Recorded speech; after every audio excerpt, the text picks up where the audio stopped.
are standing in our new species conservation house right now. It was just opened in April. And when people maybe typically think about how zoos get certain species, you would think that usually we receive animals from other zoos through coordinated breeding programs. But in this house specifically, all the species that can be seen came to us through confiscations. So in our species conservation house, we have 16 different terrariums showing different species that were confiscated at some point. So we show 7 different chameleon species, and 6 of these are actually from this one confiscation in 2021. And these were all animals from Tanzania, and a lot of them are endemic to this region. This is our display of the different terrariums, and starting from the second chameleon all the way to here, these are all from Tanzania. We also have another species right here, but these are essentially the species that are found in this mountainous areas. Here we have our Nguru pygmy chameleons. Unfortunately, this species is critically endangered. And if you look at them, they're actually very, very small. They're only about this big, fully grown. But we also have other species such as our Machi two-horned chameleons right here. This species tends to get a little bit larger. As you can see, and they also have these blade-like protrusions on their snouts, which make them very, very beautiful. And actually this exotic type of look is what makes the chameleons oftentimes so appealing for the illegal wildlife trade, unfortunately.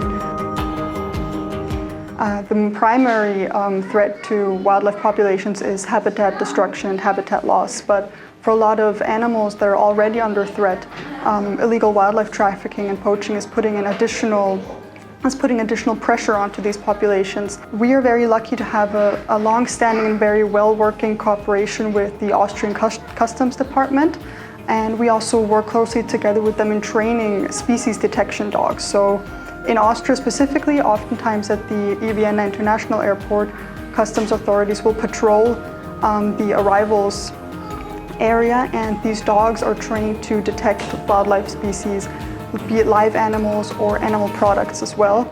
And how these dogs are trained is that we usually give the customs department shed skin from different reptiles or feathers from birds, and they can then use them to train the dogs to react to the scent.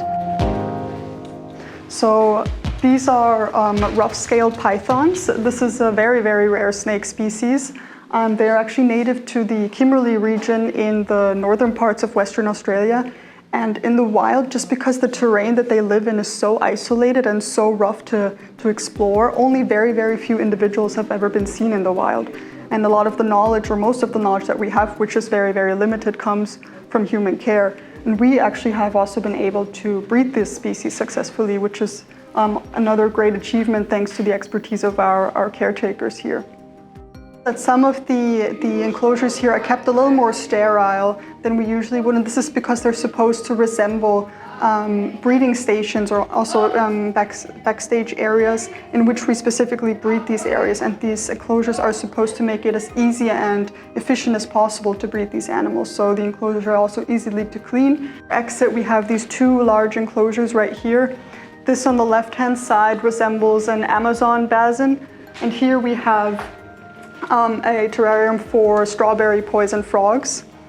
And so these are really supposed to resemble natural habitats and what it would look like if these species were still in the wild, as opposed to the other terrariums that are supposed to highlight our efforts in species conservation and breeding these species long-term.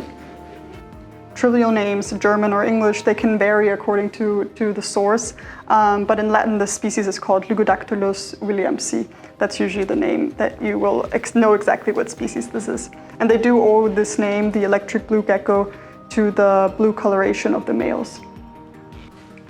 This is actually a species that is also already bred regularly for the pet trade, but unfortunately they are still smuggled because apparently it seems that the smuggled animals are cheaper, which is quite sad. And they're also critically endangered in their natural range. They only occur in an area of about 20 square kilometers in the wild.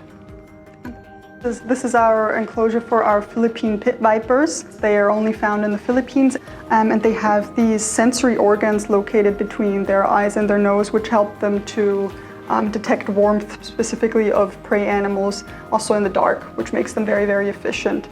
So what we do offer for potential people who want to potentially keep reptilians or also birds is specific workshops on what requirements these animals might have, because a lot of people might think, oh, the animal itself might only cost, let's say, 100 euros, but having the terrarium, UVB lighting, humidifiers, the animal feed, the vegetation, all of this adds up in money and also in care.